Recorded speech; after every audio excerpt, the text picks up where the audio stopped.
ও যত সহজ সরল ভাবে তুমি যত সাধারণ হও বা অপরূপ রূপে তুমি যদি প্রতিমা হইর, তবু ভালো যে বাসতে গেলে কোন ব্যথায় তোমায় কাঁদতেই হবে।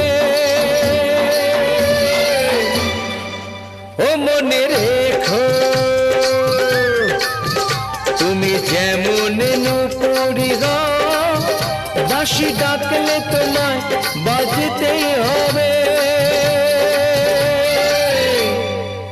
ও মনে রেখো হও যত না